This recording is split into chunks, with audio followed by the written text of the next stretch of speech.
¿Saben? ¿Nadie sabe? ¿Cómo? Pues, como que exactamente no, pero ya habíamos opinado algunos profes. Doctor, es que yo no le entendía su pregunta, como que se me cortó el internet, pero ¿qué dijo?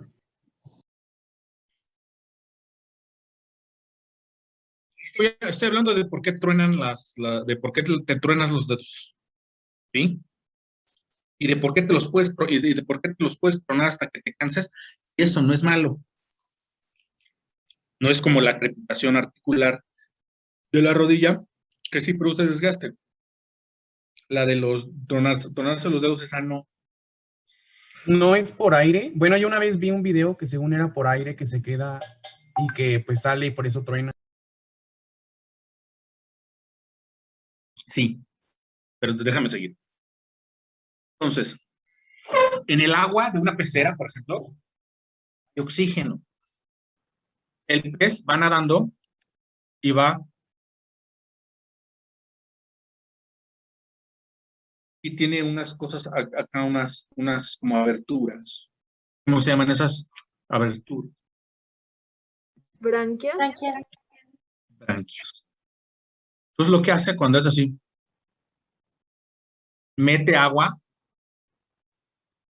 tiene órganos aquí que filtran el agua, le sacan el oxígeno y la echan fuera ya sin oxígeno. Por eso los que tienen peceras saben que hay que poner un oxigenador a la pecera. ¿Okay?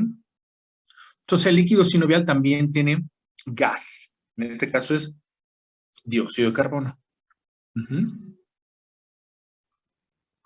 Cuando un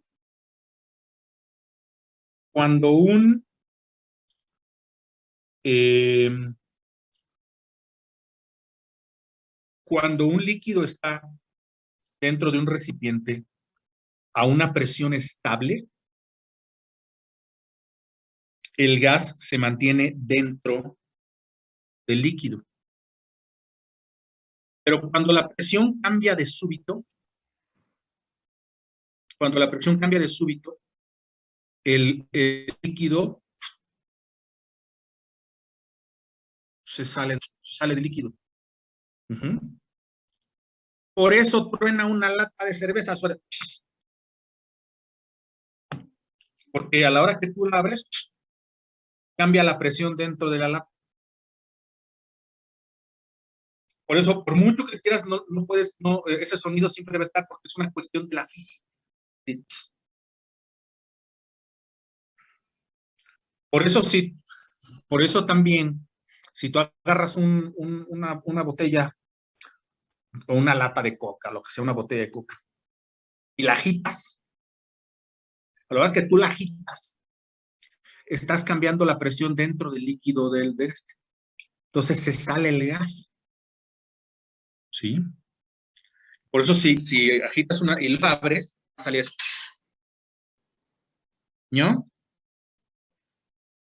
Pero si lo dejas que repose y que retome su presión normal, el gas se vuelve a meter.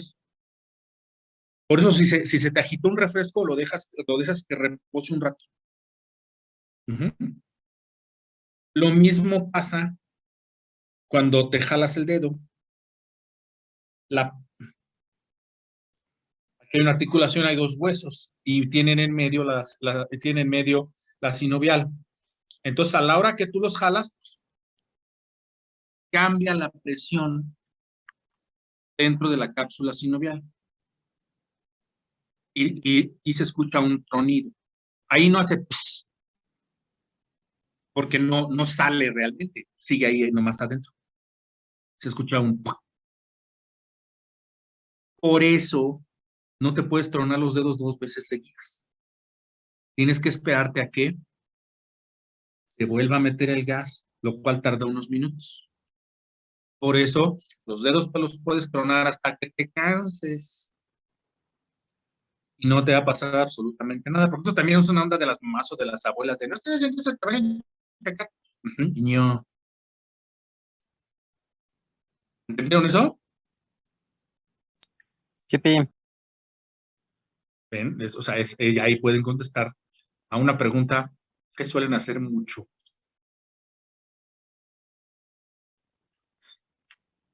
Los crepitaciones es el dato patognomónico de fractura. Es el dato patognomónico de ser un naco. Hay dos, de hecho.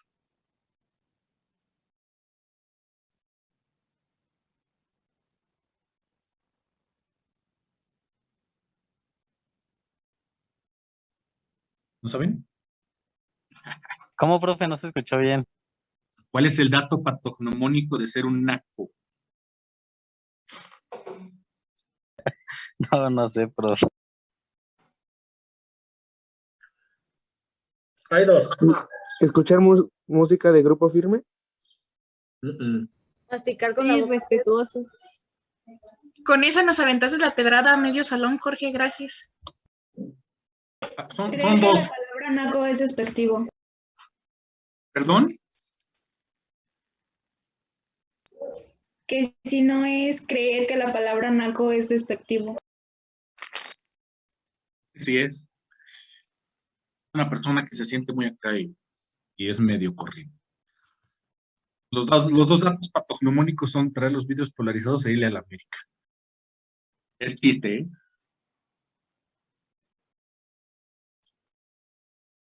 No se vaya. Siempre hay uno que se siente, yo le voy a la América. Pobre de ti. ¿Cómo se diagnostica? Como son lesiones de huesos largos, las radiografías que se piden son API lateral. Casi siempre. Con API lateral puedes ver un húmero, un radio, un cúbito, un fémur, una tibia, un peroné, que es lo que más se lastima. Algunas veces no te queda claro, entonces puedes pedir una tercera proyección, una proyección oblicua, que no es ni de frente ni de lado, es así de medio lado. En casos muy especiales, cuando no te quedan dudas, perdón, puedes pedir una tomografía, ¿sí? Después tenemos una clase de tomografías donde les voy a explicar en qué casos se pide una tomografía. Este es uno de ellos. Pero no se pide de entrada. Normalmente, con una radiografía simple, API lateral, con eso tienes. Y se debe de comparar con el miembro sano. Es muy difícil, normalmente, es muy difícil que un niño caiga así como Superman con los dos brazos hacia adelante. Lo común es que sea con uno solo. Entonces tiene uno que se lastimó y otro que no se lastimó. ¿Sí? Entonces, si te quedan dudas, porque como ya dije, los huesos de los niños son diferentes a los huesos de los adultos y algunas veces no sabes si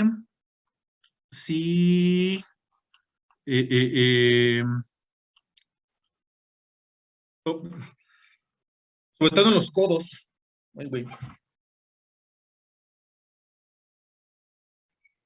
Aquí me raspe.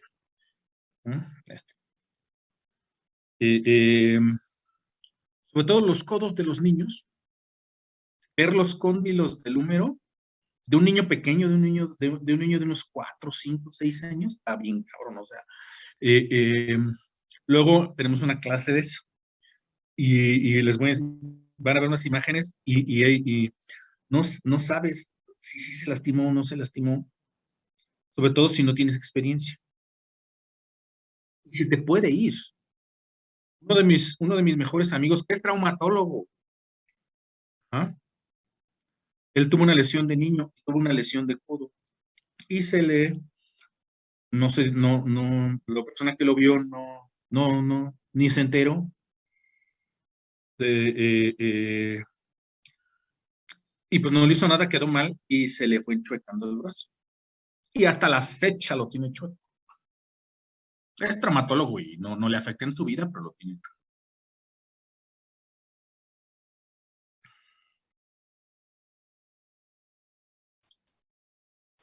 Acabamos, no sé.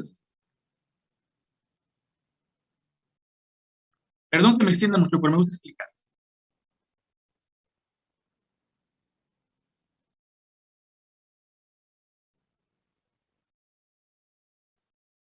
Tratamiento. Esta es una urgencia traumatológica. Es una urgencia en medicina.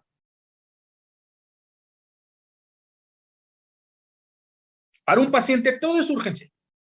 Para un paciente, urgencia es lo que me está pasando a mí. Y eso pasa mucho en las salas de urgencias. O sea, llega un güey que le duele, que trae una gripa de 7 días. Bueno, aunque ahorita en estos tiempos puede ser que no sea gripa, pero antes. Como que tiene una gripa de 7 días y llega a urgencias y ve que llega otro güey con ambulancia y lo mete en camilla y así con la pata rota y el hueso de fuera y se enojan. ¿Qué pasó a ese güey después de mí? Sí, ¿por qué pasó ese güey antes que yo si llegó después de mí? Para la gente normal, urgencias todo lo que le pasa, todo lo que les pasa a ellos. Y no urgencias todo lo que les pasa a los demás. Pero en medicina, una urgencia es una situación o una condición patológica que pone en riesgo la vida o la función. ¿Ok? Esa es una urgencia. Por ejemplo, una apendicitis es una urgencia. La inflamación del apéndice, la inflamación del apéndice tiene una historia natural. ¿Qué es historia natural? Es la evolución de la patología en su forma sin recibir un medicamento o algún tratamiento. ¿Qué es lo que va a pasar si no le haces nada? La historia natural de la apendicitis es evolucionar hacia la muerte. Es una urgencia. El sufrimiento fetal. Sufrimiento fetal es algo que pasa cuando los bebés están dentro de su madre y se enredan con el cordón. Y entonces se empiezan a asfixiar, literalmente. Los bebés in utero no respiran. El oxígeno les llega por el ombligo. Pero si se aprieta el cordón, pues no les llega suficiente oxígeno y se empiezan a asfixiar. Y empiezan a tener sufrimiento fetal. La historia natural del sufrimiento fetal es la muerte del producto, la ovitación del producto. Un óbito. ¿Vieron Roma? La película Roma. Sí. Un óbito fue lo que ella tuvo. Entonces la historia natural es la ovitación. La preeclampsia. La preeclampsia se le sube la presión a la embarazada. ¿Por qué? Porque sí, es idiopática. Se les sube la presión, se les sube machín y les causa daño hepático fulminante, convulsiones. La evolución de la preeclampsia es la muerte materno-fetal, la historia natural. Entonces esas son urgencias. ¿Sí? Urgencias reales calificadas. Ponen en riesgo la vida. En traumatología no hay muchas de esas. Sí las hay. Iremos viendo algunas, pero no hay muchas. Pero hay urgencias relativas, que son las que ponen en riesgo la función. Como por ejemplo lo que les conté de mi cuate. No le atendieron su lesión que tenía Salter Harris y le quedó choco el brazo. Quedó bien, pero sí está limitado. No tiene movimiento al 100%. Puede hacer sus cosas. Es medio como de, y vive feliz. Ajá. Pero no quedó bien. Entonces, esta es una urgencia. Otras urgencias traumatológicas son las luxaciones. ¿Alguien sabe por qué?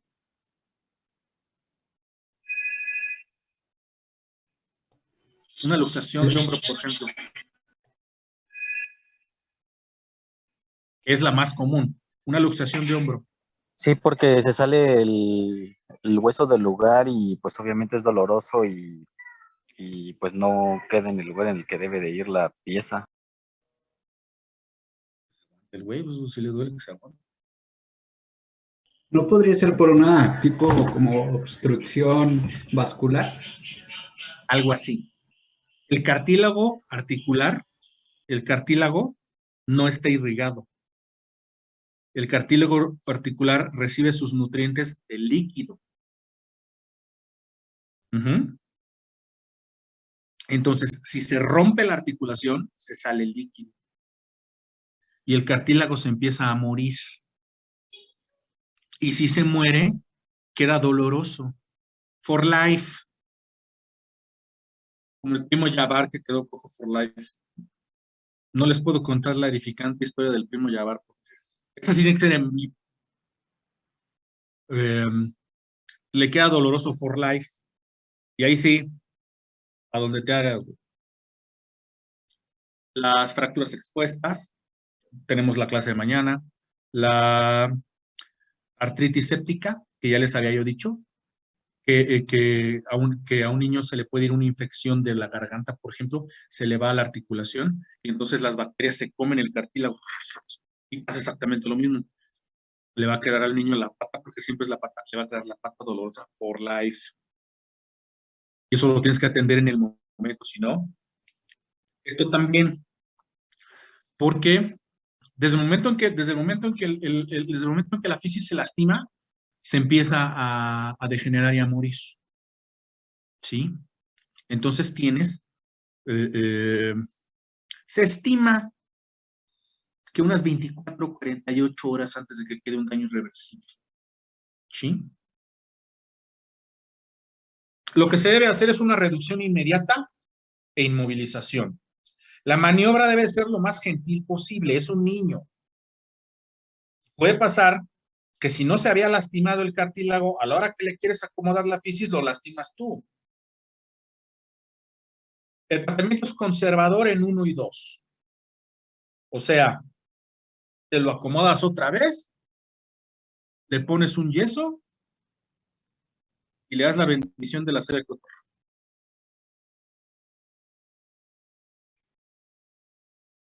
No se tienen que operar. A menos que sea inestable. Las tipo 2, algunas veces son inestables. Entonces sí hay que meterle un clavito, alguna cosa así. Un clavito. Porque si le metes un tornillo, si le metes un tornillo, si el cartílago no se había lastimado, lo lastimas tú. Es un clavito. Pero usualmente con una buena maniobra de reducción y un buen yeso, con eso tuvo. El tratamiento en 3 y 4 es quirúrgico. Esas son muy inestables. ¿Sí? Son muy inestables. Ahí sí hay que operarlo y meterle un clavito. O 2 clavitos. De hecho, siempre son 2 clavitos. Los clavitos son es como un alambrito así. Son bien delgaditos. Como un palillo con el que se limpian los dientes, pero de metal. Y del tamaño de mi pluma, más o menos. Entonces encaja. Pero tienen que ser 2 por lo menos. ¿Alguien tiene alguna idea de por qué sería eso?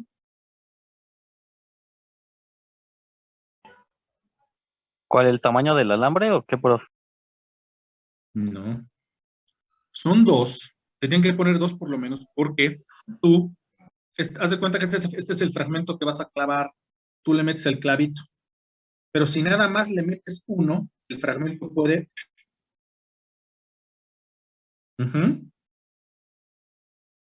puede rotar. Y entonces si rota y queda chueco, pues es como si no le hubieras hecho nada. De igual manera va a quedar mal. O sea, hay que meterle 2 para que ya con 2 no rote.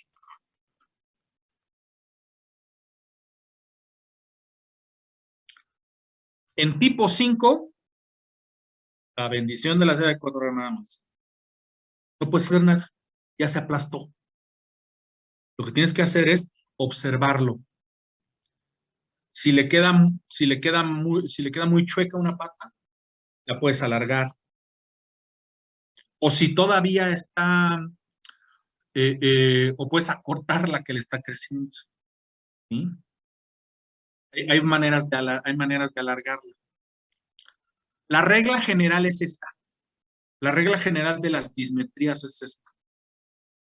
Una dismetría es una diferencia entre la longitud entre los miembros. ¿Sí? Es una diferencia en la longitud entre los miembros.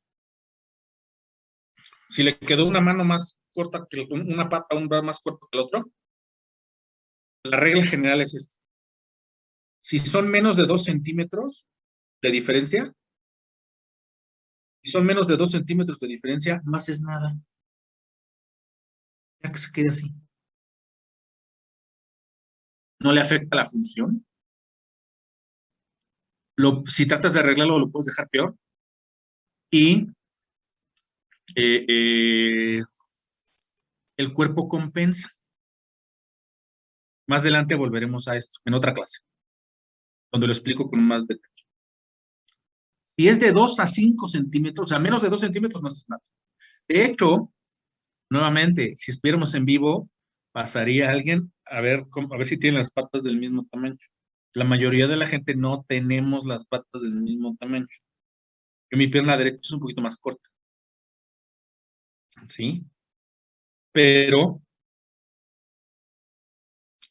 no me afecta. Son menos de 2 centímetros. Y es de 2 a 5 centímetros, de 2 a 5 centímetros, que ya es un poquito más, lo que se hace es se le pone algo en el zapato. Se manda con el ortesista. Acuérdense que un ortesis es un aparato ortopédico externo. Se manda con el ortesista y el ortesista le pone ahí un ajuste. Y si son más de 5 centímetros, hay que operarlo. ¿Entendió eso? Sí, bien. Y hay que restaurar la congruencia articular. O sea, como mi cuate que le quedó chueco, pues hay que lo que se tuvo que haber hecho en un principio era enderezárselo. Restaurar la congruencia. Congruencia es que los huesos en un articular, congruencia es que los huesos en una articulación estén en el lugar en el que deben estar.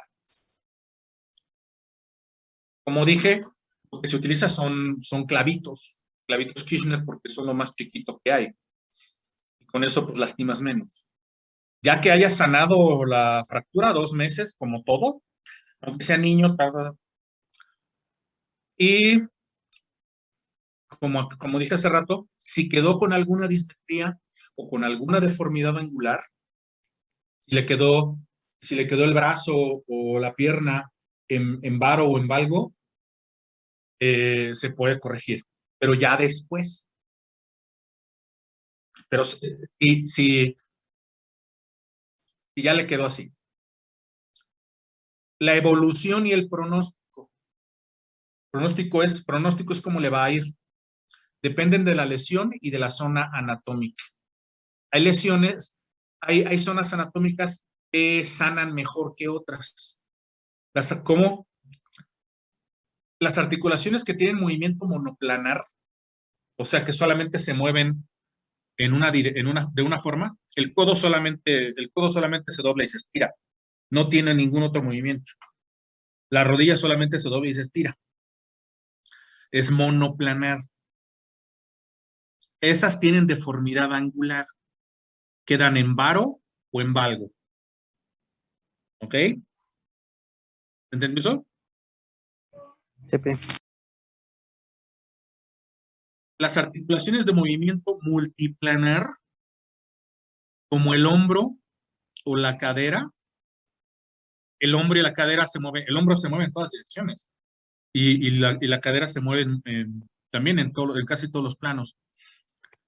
Estas te toleran que no te quede tan bien la reducción. ¿Sí? Pero la del codo y la rodilla te deben de quedar al 100%, o lo más cercano posible. Porque si no, el niño va a quedar con secuelas. Con las patas chulas. Le van a hacer bullying si son bien. Ya a largo plazo. De hecho, si a mí me llegó un niño que le pasó esto, yo ya me casé con ese niño hasta que hasta que termine su crecimiento óseo. O sea, si llegó de 5 años, lo voy a estar viendo hasta que tenga 14. Voy a estar citando primero cada 6 meses, después cada año. Ajá. Primero 6 meses, después cada año, para ver que no, cómo va creciendo. Algunas deformidades pueden ser muy tardías. Sí, o sea, así de ya pasaron 5 años y apenas se le está empezando a infectar. Y esto se les debe de explicar a los padres. ¿Sí?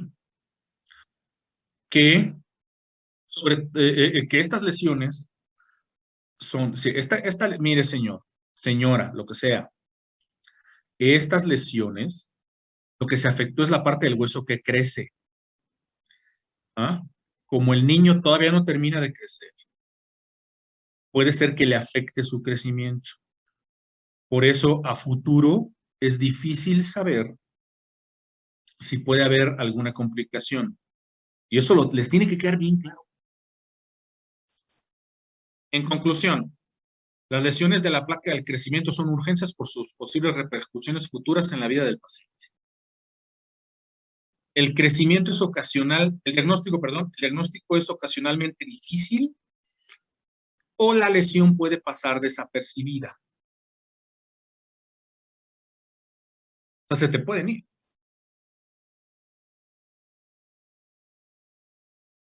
El tratamiento debe ser rápido y enfocado a limitar la lesión. Debe de explicarse a los padres o tutores la posibilidad de secuelas a futuro, dismetrías o deformidades angulares. ¿Sí? O sea, que le quede la pata corta o la pata chueca. Y debe de quedar constancia en el expediente. Se tienes que poner, se le explica al padre y se le explica al padre o tutor la posibilidad de secuelas, y fírmele aquí de que entendió. Póngale, entiende y acepta. Y después, para que después no salgan con que a Chuchita la bolsearon. ¿Tienen alguna pregunta? Sí, profe, yo tengo una. ¿Qué le hace A una tanto? persona, ¿mandé? No, dale. A una persona que se le tuvo una como caída, por así decirlo, y se le haya movido alguna vértebra que, por ejemplo, vamos a suponer que haya sido la quinta torácica y le queda, pues no en su lugar porque le quedó como patinada, se puede decir, allí se puede hacer algo. Uno, O sea, ajá, la espondilolistesis, ¿sí? La espondilolistesis es eso, cuando una vértebra está deslizada.